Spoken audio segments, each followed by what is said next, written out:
Hello and welcome everyone to the next episode of Europe Education Private Limited. So आज हमारे साथ हमारे studio पे मौजूद है doctor Snehil. Welcome doctor Snehil. तो मैं पूछना चाहती हूँ डॉक्टर स्नेहिल, आप कहाँ से हैं? मैं यहीं दुर्ग छत्तीसगढ़ से ही हूँ। ओके, और अपने आपकी जो MBBS की पढ़ाई है वो कहाँ से कंप्लीट करी? Crimea state medical university. और मैं ये पूछना चाहती हूँ कि आपने जो आपकी MBBS की पढ़ाई है वो इंडिया में इसे ना पढ़ के, इंडिया में पढ़ना ना चूज़ करके आपने बाहर से पढ़ना क्यों चूज़ किया? एक्चुअली मेरा सिलेक्शन हो चुका था पुणे में मेडिकल यूनिवर्सिटी है, तो उनका ये था कि अगर आप डोमिसाइल हैं तो फिर वो आपको प्रेफरेंस देंगे, और उन्होंने बहुत ज़्यादा हाई डोनेशन की डिमांड की थी इवन आफ्टर मेरा सिलेक्शन होने के बावजूद। सो इसलिए इस वजह से मैं यहाँ जाना प्रेफर की, क्योंकि उनका डोनेशन कुछ ज़्यादा ही हाई था और उतने डोनेशन में उससे इवन कम पैसे में मेरा यहाँ MBBS कंप्लीट हो गया। Okay, that's great. और आप हमें वहाँ के एजुकेशन सिस्टम के बारे में बताइए, वहाँ के ग्रेडिंग सिस्टम कैसा है? वहाँ पे एक्चुअली हर क्लास में आपको नंबर दिए जाते हैं। हर जैसे आपका परफॉर्मेंस होगा, जैसे आपने क्वेश्चन आंसरिंग की है तो उस बेसिस पे आपको 3, 4, 5 तीन नंबर दिए जाते हैं। 3 means satisfactory, 4 means good and 5 means excellent. And same आपका एग्ज़ाम पे होता है कि जैसे आपने आंसर्स किया एंड जैसे सेटिस्फैक्ट्री हुआ तो 3, और अच्छा हुआ तो 4, और अच्छा बहुत ज़्यादा अच्छा हुआ तो 5। दैट मीन्स वहाँ की जो एजुकेशन क्वालिटी है वो बहुत ज़्यादा अच्छी होगी। जी, आई थिंक बेटर है यहाँ से। Okay, that's great. सो आप how often did you visit the hospitals over there? It actually depends कि which subject you are having at that moment and which cycle you are going through. For example, if you are having gynecology and obstetrics, तो हर class will be there in hospital and they might be taking you to visit patients, but हमें पता है कि जो obstetrics के patients होते हैं वो मोस्टली नाइट शिफ्ट के होते हैं, तो if you want then you have to take proper timing and you have to discuss with your teachers and then आपको जाके मिलना पड़ता है पेशेंट्स से। ओके, सो वहाँ के जो टीचर्स हैं वो मतलब वो किस तरीके से पढ़ाते थे, and were the teachers were helpful in every manner?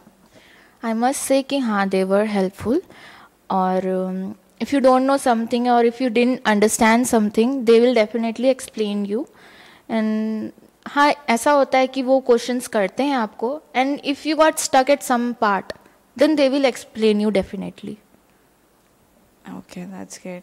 So how much it was convenient to pass the FMG, क्योंकि आप यूक्रेन में पढ़े हो, रशिया में पढ़े हो, इन कंपैरिजन टू इंडिया अगर आप यहाँ पे पढ़े होते, अपने MBBS की पढ़ाई कंप्लीट की होती, तो आपके लिए कितना कन्वीनियंट था? Actually it was not that much convenient, क्योंकि आप अब्रॉड से पढ़ के आते हो तो स्लाइटली डिफरेंस तो होता ही है हर कंट्री का MBBS से, बट अभी आई थिंक इस साल या अगले साल से सब कुछ एक साथ होने वाला है, नेक्स्ट एग्ज़ाम आने वाली है, तो आप चाहे इंडिया से करें या अब्रॉड से करें वो फ़र्क नहीं पड़ता है, क्योंकि they will clash everything together.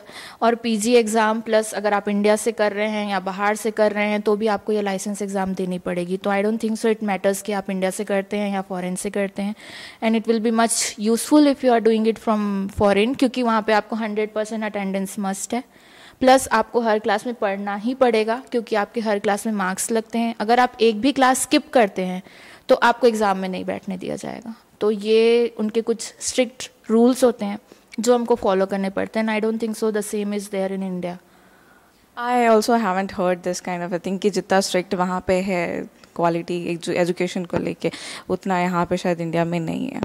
So the next thing I would like to ask is कि जो सिलेबस पैटर्न है या वहाँ पे जो यूक्रेन और रशिया में, वो आपके कॉलेज में, वो क्या सिमिलर है यहाँ के जो इंडिया का जो सिलेबस पैटर्न है उससे, या थोड़ा बहुत डिफर करता है या बहुत ज़्यादा डिफरेंस है? डिफ़र थोड़ा करता है। सब्जेक्ट्स तो सेम ही होते हैं, जो हम MBBS के प्रोटोकॉल में पढ़ते हैं, जो 19 सब्जेक्ट्स होते हैं वो सेम होते हैं, बट ये होता है कि उनका डिवीजन ऑफ ईयर में डिफरेंस होता है। जैसे कि वहाँ पे 4th ईयर में 5th ईयर में हम फॉरेंसिक मेडिसिन पढ़ते हैं, बट यहाँ पे 3rd ईयर में ही पढ़ा दिया जाता है।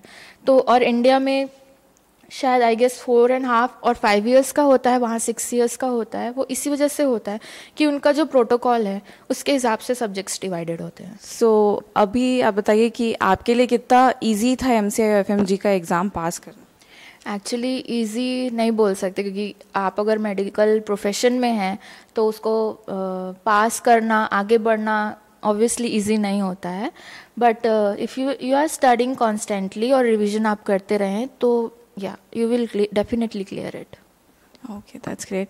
सो मैंने सुना है कि एमबीबीएस की जो पढ़ाई रहती है वो काफ़ी टफ रहती है, और जो बच्चे होते हैं 48 घंटा 72 घंटा ऐसे पढ़ते हैं, तो आपने कितने टाइम स्टडीज़, कितना टाइम दिया अपने आप को?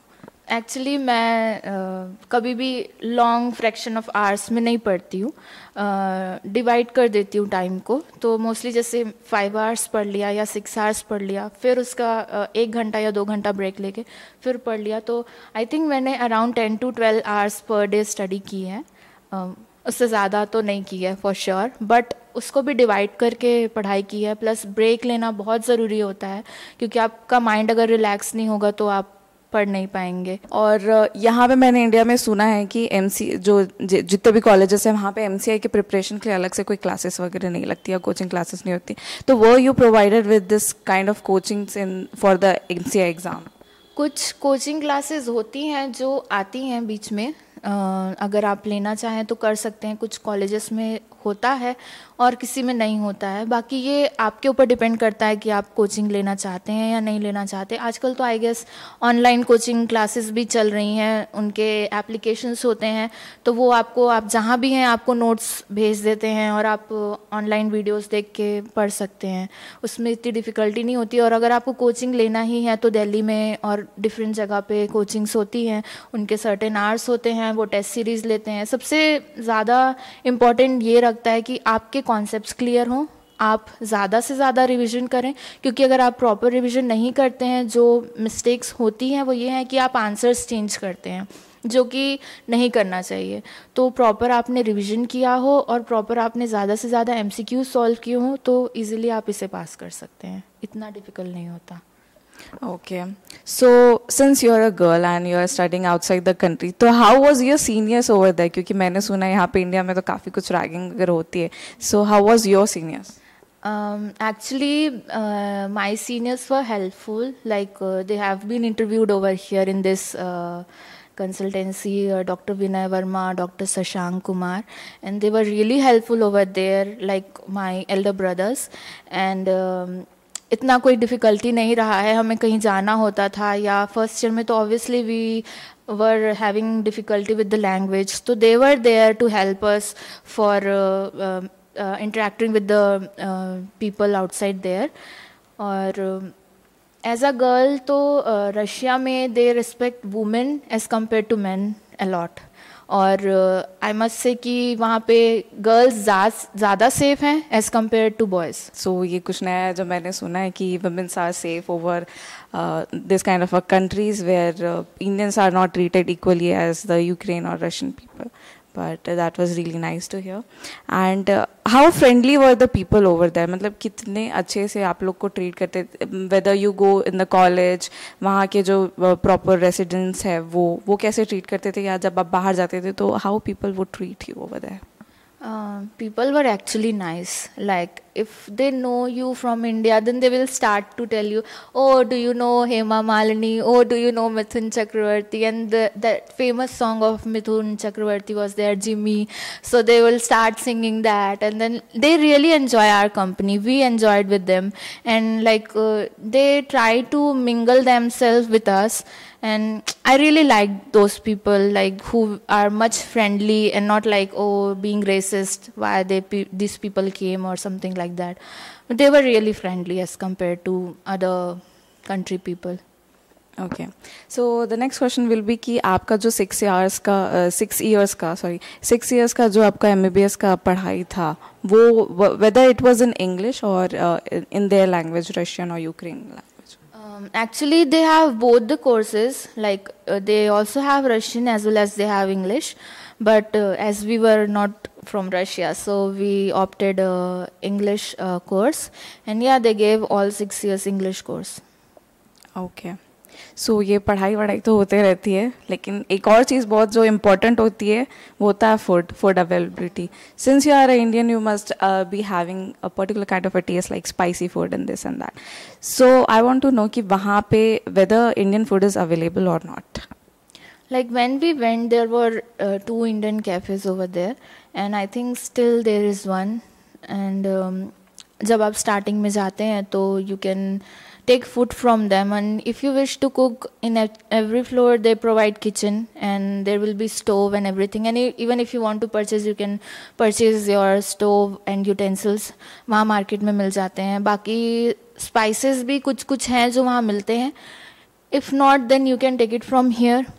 आप वहाँ ले जाके कुक कर सकते हैं. एंड आई बीइंग वेजिटेरियन, वहाँ पे हाँ ऐसा है कि सारी सब्जियाँ तो ऑब्वियसली आपको नहीं मिलेगी, but a lot you will get over there. And जब से वो प्लेस रशिया से कनेक्ट हुआ है तो अभी वहाँ पे वेजिटेबल्स ज़्यादा मिल रहे हैं as compared to anything else. And बाकी अगर आप नॉन वेजिटेरियन हैं तो आपके लिए तो ऑप्शन ही ऑप्शन है. ओके, मतलब Indian food is available over there, so बाकी बच्चों को कोई प्रॉब्लम नहीं होगी. So doctor Snehal, please share a few words about Europe education with our viewers.